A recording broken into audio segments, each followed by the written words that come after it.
And that's what I remember. It's a weird thing to mention, though.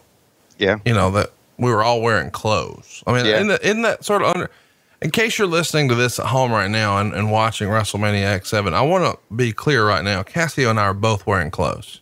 Well, I don't have any pants on.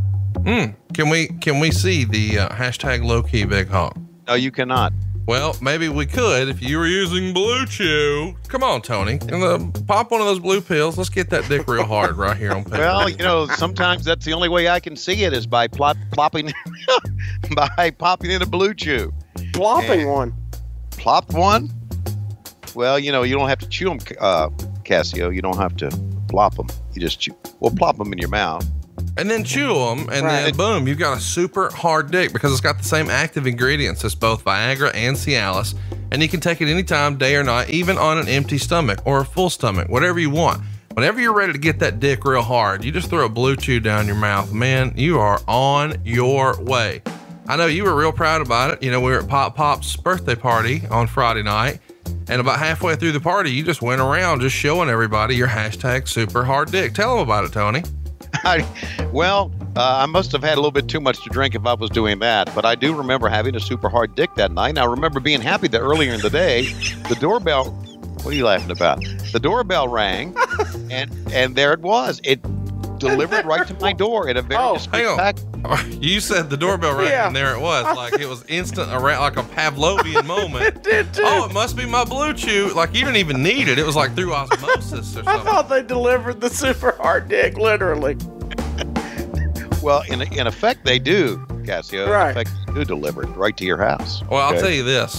Judy is a happy woman because Cassio's been using Blue Chew for a long time. And if you've seen Judy and you've seen Cassio, you know that Blue Chew really does work miracles. And we've got a special offer for our listeners right now. So if you need a hashtag smoking hot wife, what you got to have first is a hashtag super hard dick. Tell them how to get those dicks real hard, Tony.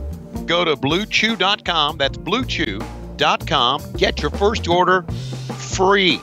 But you got to use this promo code, everybody. That's WHW. Pay just the $5 shipping. That's BLUECHEW.com. Promo code WHW. Remember, chew it and do it. I like that. Chew it and do it. Now, speaking of chewing and doing, I don't know if you were paying attention to the video package here, but the gist is Chris Jericho has pissed in William Regal's tea. Yes, he did. Yeah, you all were talking about super hard dicks while Chris Jericho was zipping his pants up. Well, sometimes things just fall into place, you understand, on this show. Look, there's a hog down in the corner poster. This is perfect. Chat me up. This match here, opening match, William Regal, Chris Jericho. Talk about some Hall of Fame talent to get your show started, right? Yeah, and you know, I understand what they're doing here. Great match, great workers to begin things, and a pretty darn good angle. But isn't it kind of odd to have your Intercontinental Championship, one of your top championships, to open up your show?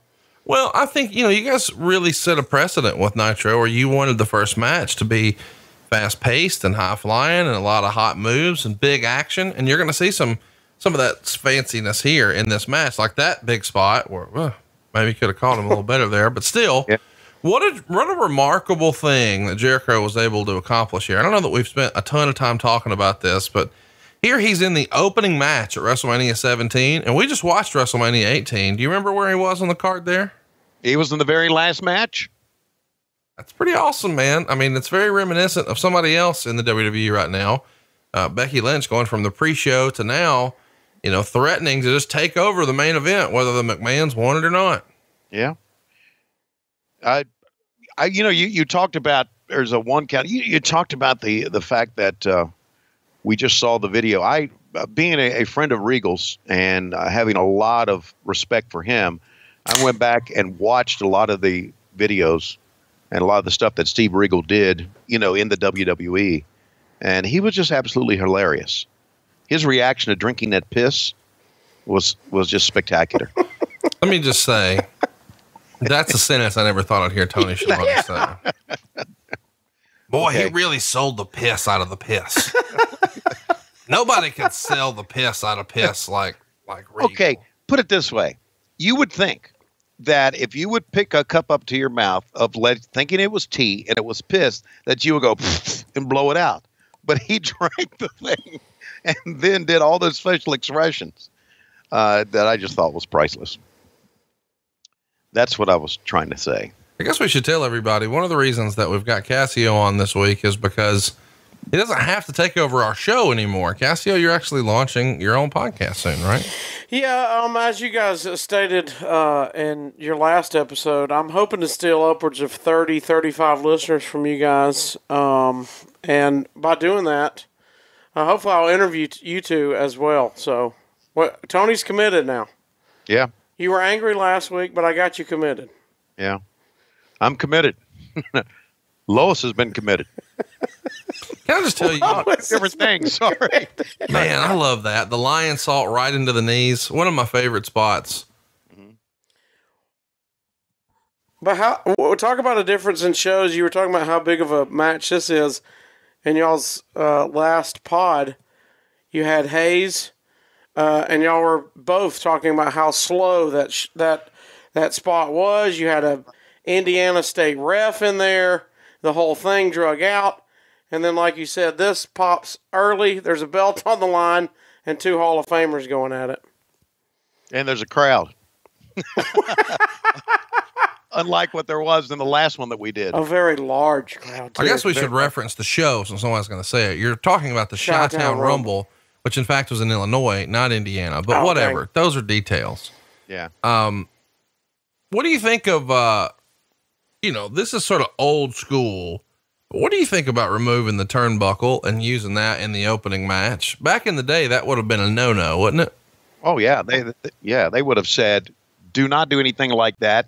They didn't even want you to juice in the opening match back in the day because they thought you should build up to something, build up to the violence, build up to. Well, don't you think? I mean, really, if you're, and we talked about this when we did like the Chamber of Horrors, like if we're going to see a live execution in the opening match, it's really hard to get excited about headlocks and arm drags after that. And so, I'm just curious, how old school you are. Obviously that's a much different deal, an electric chair versus removing a turnbuckle. Yeah. But I just thought, when I saw that, I thought, man, that would have stood out like 10 years, 20 years prior to this, would it not? Yeah, it would have. But if you think about the issue that these two had and the storyline, you would think it probably fit in to the storyline, the animosity of those two. I mean, look, Cassio, would you agree if someone pissed in my tea, I would want to hit his head into a turnbuckle instead of a turnbuckle pad, wouldn't you? It's a good call. We'll test it out shortly when you're in Huntsville. We don't have to test it out. No, we'll test it. No, listen, that's part of the low-key Big Hog experience. We got that big weekend coming up in just a couple of weeks here. And but one of the reasons people are coming is they want to pee in your tea. I mean, we had a long talk about this with Efren, and he's agreed that would be suitable for what his original plan was, which you've shot down. He said, I want to stick my pee in tea. That's right. What I thought he meant. Yeah. That's clearly what he meant. Right. I mean, here's the replay once again, and down goes Jericho. Down goes, you guys were talking about something. I'm sorry. I was watching the match for a change, and double leg pickup. He's going for the walls of Jericho. He's going for the walls of Jericho. He's going. What the fuck's he doing? He got a hang now. Oh yeah. Apparently he did. And now Regal in an STF, maybe? Can I just tell you that when Regal applies an STF, it looks like the most brutal thing ever. Oh, yeah. He knows how to. I feel like that's something Cassio tried with Judy once on their honeymoon. That's how I proposed. You're right there. Right there. Yeah. Just say yes. That's Judy trying to leave the house and go back to Louisiana every 10 days. I had her mid-ring and she couldn't reach the rope. She had to say yes. She didn't tap out? No. Not yet. Yeah. Hey, can I just tell you what a joy Lois Schiavone was at Pop's birthday party? Really? No, I had a great time visiting with her. She's a delight to be around in real life, which is really weird because she's never that way on the phone, ever. Yeah, I know. But you're right. She absolutely has a great time in a social setting like that. And the thing about taking her out places like that, it is almost an impossible chore to get her to go. It is. It's like, but when she goes, she has a great time. Yes, she does. And she gets along with everybody. And she is so engaging and so friendly and has such a great time. But I don't want to go. I just don't feel like I said, stop it. People like being around you. But once you, again, it's a never ending chore here. I would almost pay someone to come to my house and deal with her. No, don't say and deal with her before we go out instead of me having to do it. You got Blue Chew, Tony. Just take matters into your own hands here. Did we just talk to the finish of the match here? We did. Here it is. Give us a call here. All right. Jericho with the lion salt off of the middle rope covers him. 1, 2. They didn't even show the 3. 3. And there you go. Tim White holds his hand up, and Jericho retains the Intercontinental Championship. Coming to you, by the way, from the beautiful Astrodome in Houston, Texas. Uh-oh. Almost like a book out of the NWO, right? Somebody's late. WCW won. No, actually, they lost.